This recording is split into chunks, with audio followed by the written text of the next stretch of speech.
have you been up to? I've been riding on a daydream. We're finally getting down to the nitty gritty on this van build, and there was some cabinetry that was finished. Was nothing more than what I had discussed in the last build series, and series number 9, I guess you could say, the 9th segment of the series. And I was talking about how we were going to add the shelf and we were going to do the water. We did change the way that we were doing the water. We found that the holding tank would also fit underneath the sink with the 2 freshwater tanks, so that was a plus. So what you're going to see is his van was getting pretty finished at this point, and he decided he was going to start to downsize, and we had a local flea market, and his van was perfect for it. We let him borrow our canopy, one of our canopies, and he went out to the flea market, he set up, he made money, he was happy. He enjoyed it, and he was thinking that that's something he might want to do even more of, as he needs to get rid of stuff. Here's the final parts of the van build, so yeah, enjoy. We'll go into those clips now. Alright guys, so as far as working on his van, we've got a lot of stuff that's going on out there, and this is something that he needs when he travels. There's no way around it. He has to have this. So it's a spare tire carrier for the back of his van. So we have a spare tire. It's been back here in the garage for a long time, and he hasn't been carrying it because the amount of room that he has in his van, inside his van, is slowly diminishing. Now underneath, probably where the tire was originally mounted, it can't go because they have this trailer hitch that's on here, and because the van's so old, back in the day, this is one of those universal hitches, and it takes up a lot of room.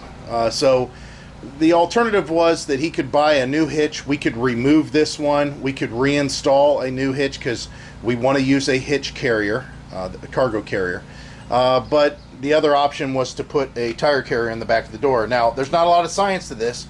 These babies just slip over the hinges on the door, and then yes, you have to drill the door. Well, opening the packaging, I actually think it has the hardware that's needed to mount the wheel to this bracket, because these are definitely carriage bolts that fit that square perfectly.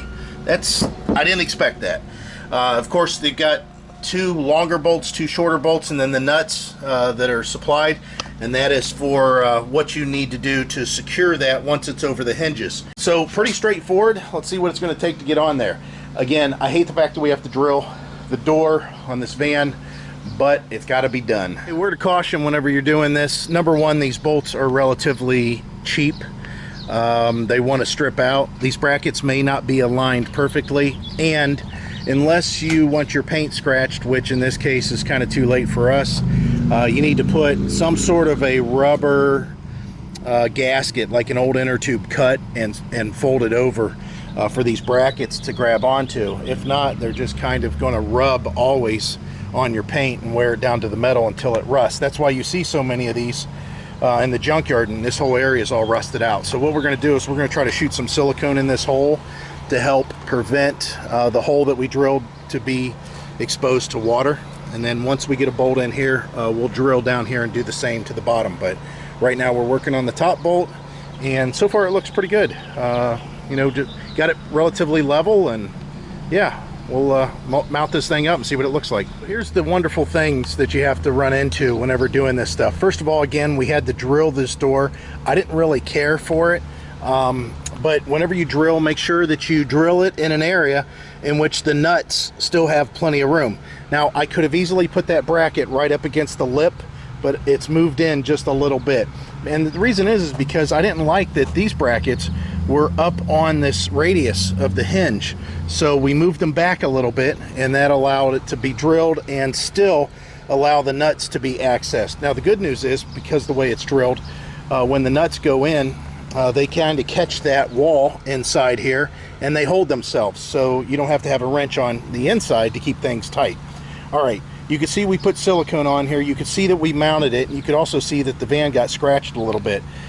Also, whenever you're tightening these brackets down, don't over tighten them, because once they pinch so far, all they do at that point is just get at the wrong angle and snap the bolt off. Don't ask me how I know.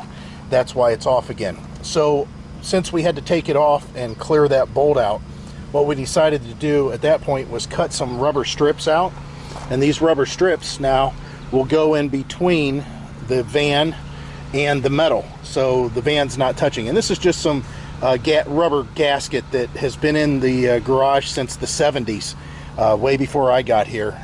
It was my wife's grandfather had a bunch of this stuff. So anyways, you could still find this. Again, it's just inner tube material, just kind of thick inner tube material.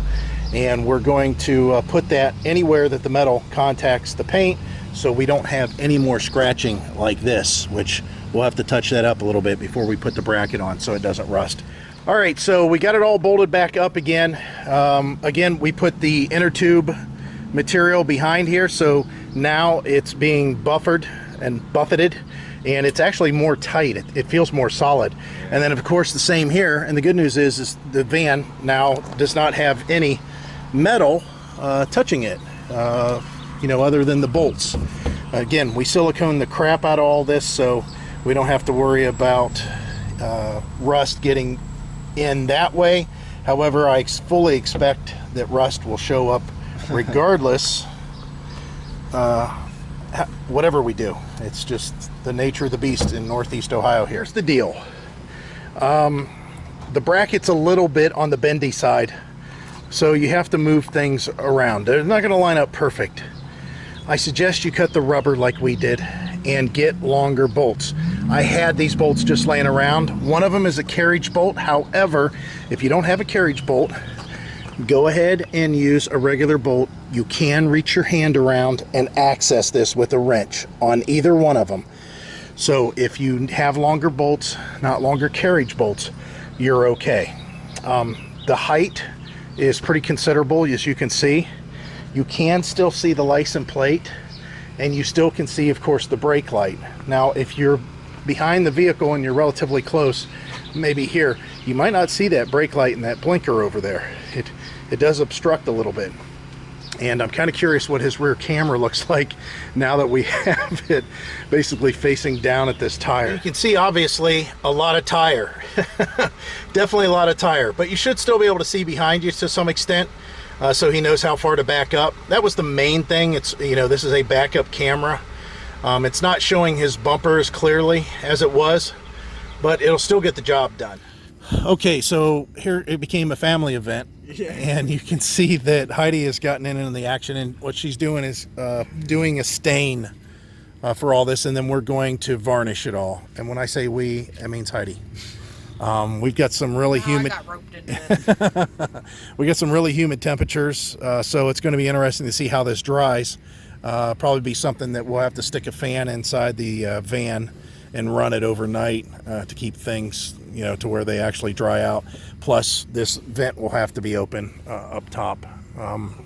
But yeah, we're going to go ahead, and I say we are, I mean Heidi, is going to varnish and stain all this stuff the same color, because it's turned out really well. It's a decent color. The accents. Yeah, yeah, we got some wood fill accents. Looks like some old peg work or something. Peg work, yeah. But yeah, so the van's coming along pretty well. Again, this is just part of the project, and man, I can't believe the rust that just keeps on happening quickly. I mean, it's just bad. It's gotten really bad. I hate Northeast Ohio. It just ruins vehicles. All right, so back to the other camera. Hopefully it's not fogging up too bad because the humidity. And we are building a battery box of a sort, mainly just for battery storage, and it's supposed to be raw. Yeah. Oh, and also Amazon just came by and delivered his tire cover, which of course I'll put the link down below for this.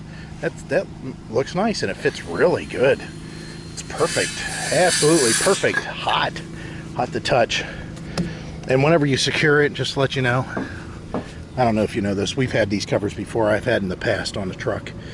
Just go around your securement in case the elastic gets loose. It don't blow away. You might be able to salvage it. So the battery box that we're putting together is not going to be vented, just like it wasn't in our RV, because they're AGM batteries. Yes, I know AGMs will release gas at a very, you know, low pressure of like 4 psi or something.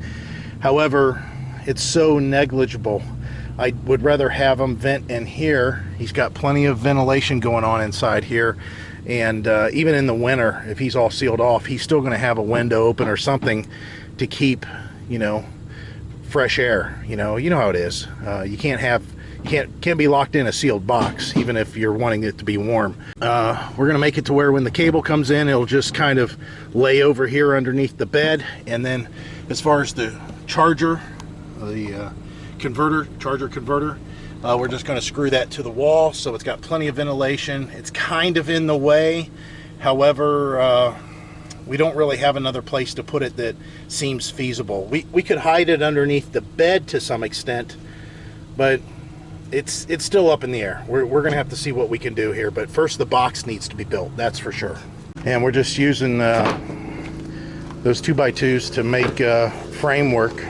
So he's making the top now, and then after, and this is the bottom. So then at that point, we'll be able to figure out the sides, all 3 sides, and put it all together. All right, so you can see we got the box pretty much set up, and it's going to be nice and cozy in there.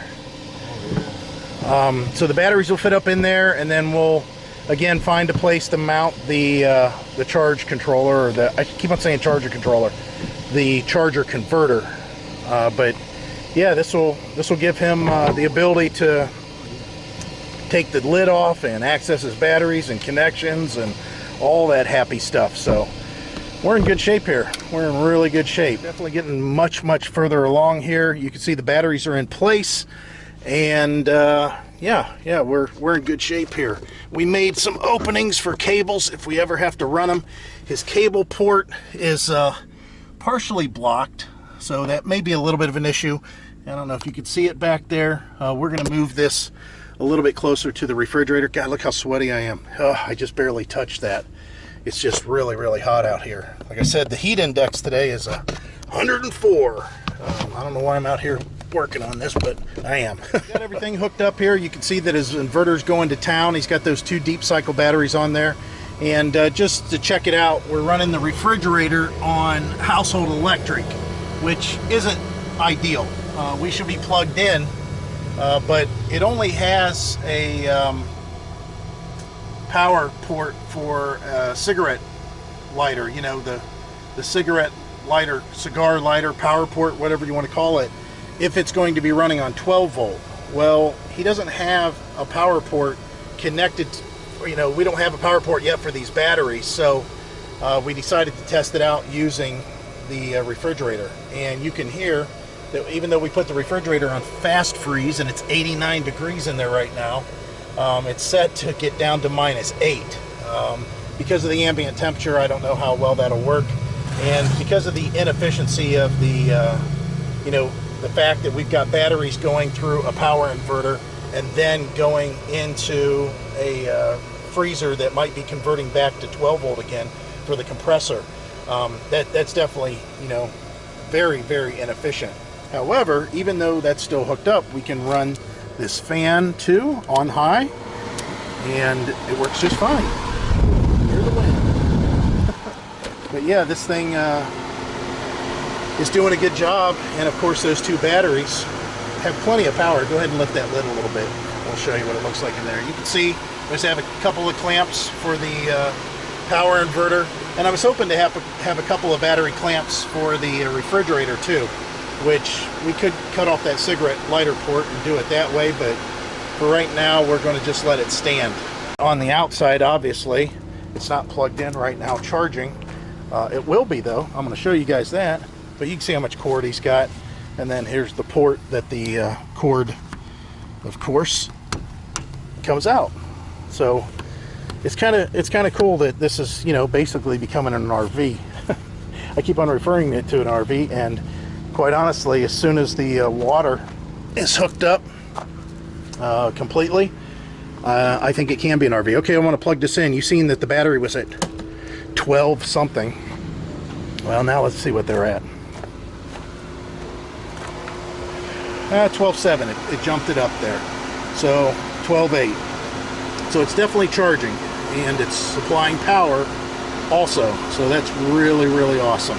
Okay, so we're screwing around and we got his new inverter generator running. We got it plugged in, we got economy mode on, it's relatively quiet. And we have this fan running, which you may or may not hear on here, but you can definitely see it on the camera. It's on high. And it says that he's got 320 watts that's being generated now. And his refrigerator's on quick freeze. It's already down to 73 degrees. Even though we're on, you know, serious heat index. Like I said, the heat index today is 104. It's very, very, very warm, but not in the refrigerator. Yeah, it's down to 73 until he opened it. So that little generator is doing a really good job, even though we're running the refrigerator through the power inverter, which isn't a good idea. It's just not a good idea.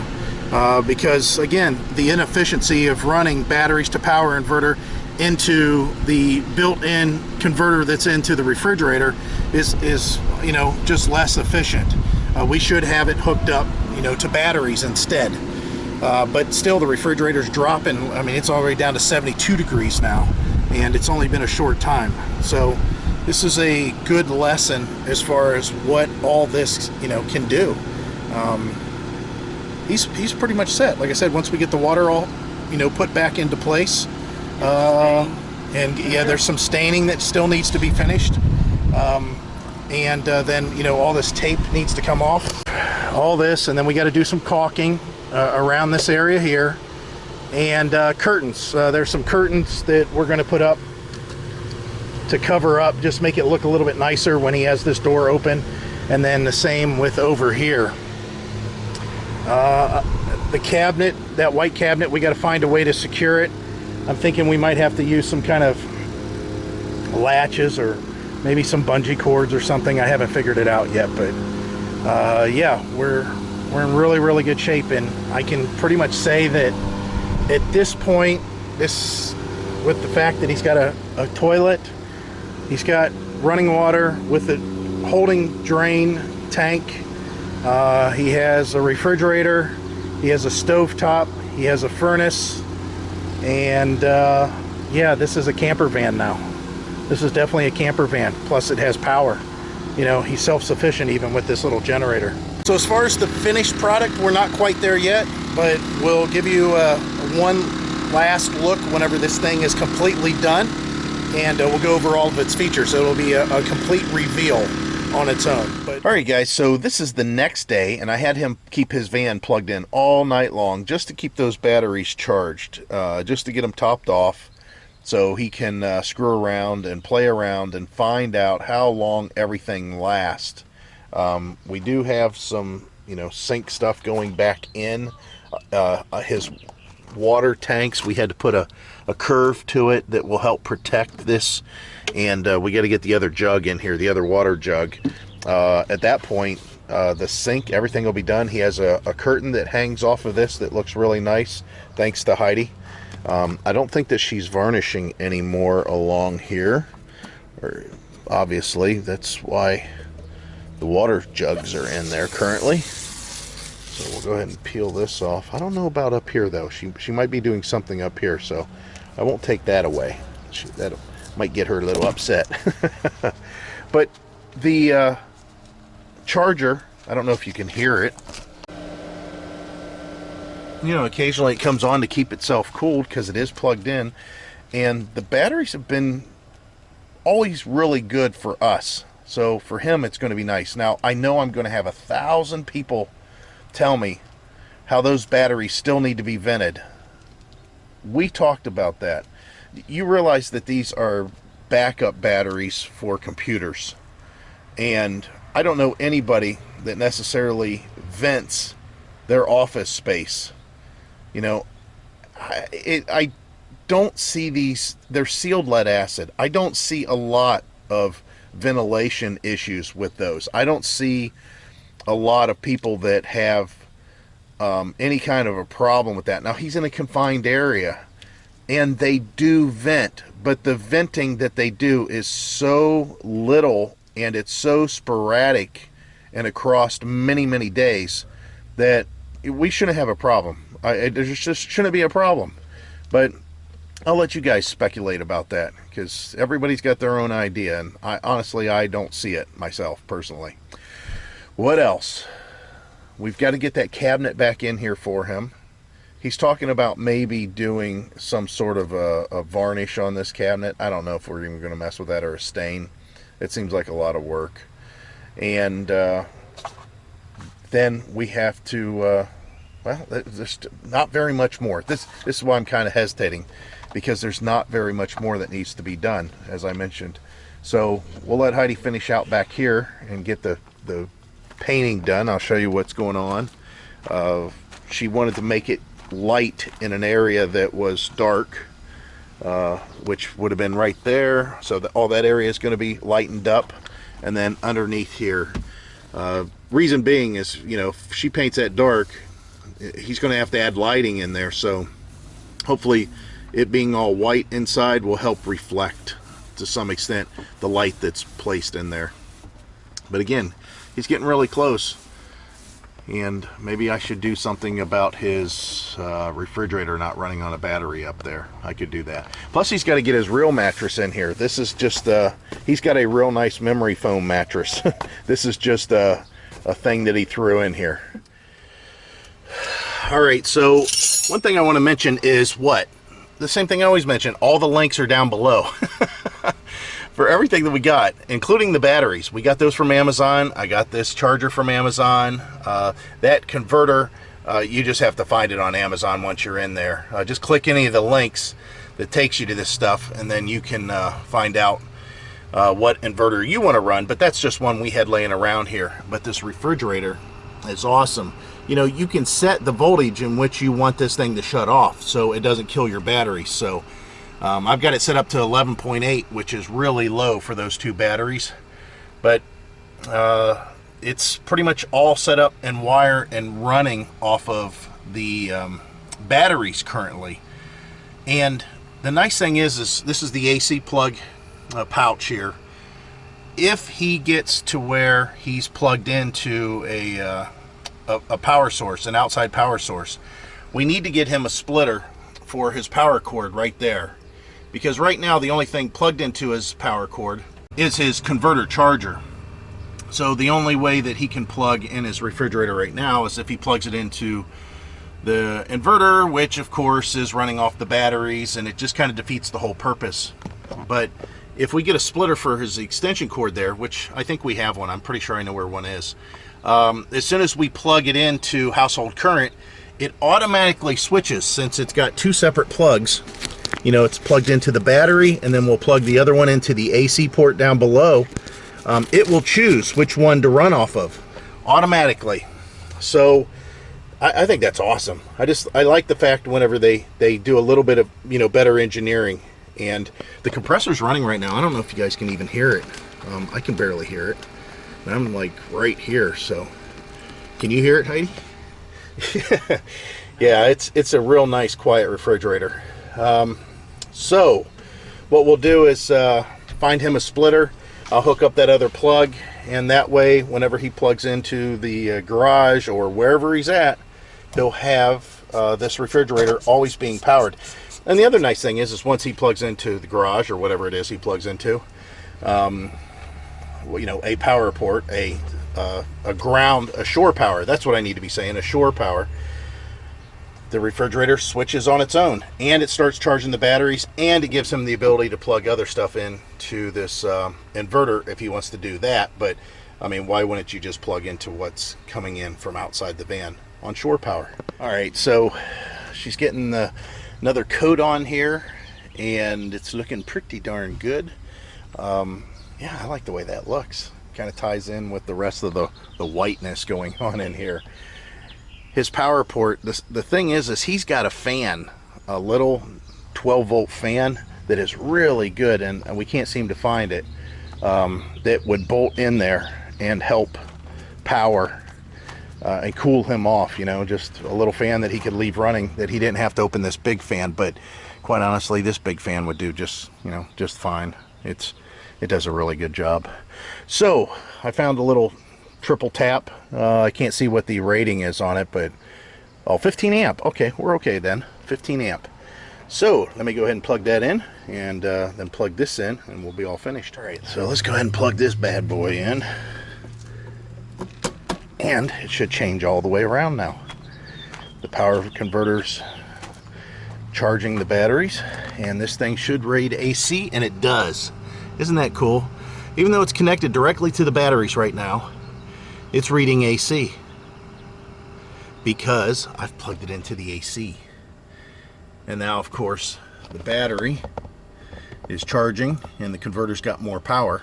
So awesome, all the way around, awesome. The van is pretty much all done, so we're gonna go ahead and close out the van series. If you guys wanna see the final product and everything that's going on, I go ahead and suggest that you check out that video. It's gonna be a separate video called Van Reveal, something to that effect. But let me show you what's going on inside here. Of course, we got this makeshift curtain up here. It's just an aluminum rod that runs across and it's clamped. This is a packaging blanket, and that's all he needed. That way he can take it down and put it up relatively easy. He talked about, you know, maybe at some point making curtain rods, but we'll worry about that whenever. And then everything else is finished. Cooktop, and yeah, it's all set up. The toilet's full of water back there, and we got to get his other freshwater tank in here, but it's all done. And you can see he's charging up his sink just in case. And the nice thing is, still, this refrigerator, I love the fact that it's just humming right along here, and it can't be using hardly any electricity at all. I'm very impressed with it. I can't believe that. I think we're finally done with this. You know, it still needs a few things. It's not perfect. He don't have the mattress that he wants in here. He don't have all his stuff in here yet. But yeah, Heidi's made some curtains. There's a curtain that actually goes here that they need to put up. Here's the curtain rod you can see. I'll go ahead and remind them they need to do that. And then as far as in here, I know it's very dark at this point. Heidi made another curtain. And there's the shelf. Everything's painted real bright in there so he can see. He'll add some lights. We got a carbon monoxide detector on the back side of this cabinet. But oh, and we also added cross supports for the reflectix in the back. Those are just coat hangers that go corner to corner with screws that were already drilled in there. I think the guy had some sort of privacy curtains or something in here. And this is what the back looks like. Again, carbon monoxide detector. Toilet's full of fresh water, and everything's ready to go. I'm really happy the way it turned out. He's got a van he can live in that he's comfortable with. He can travel the country. He's got a good, reliable engine with all the repairs that we did. I'm sure he's going to run into problems, but you know what? Who don't? And that's part of the journey. So if you guys just came here from the van reveal, that was pretty much the end of all this. However, if you're following the van build series, stay tuned for the van reveal. And we basically talk about everything that we're doing. And our son kind of chimes in too. So that's it, guys. I hope to see you out there. Bye.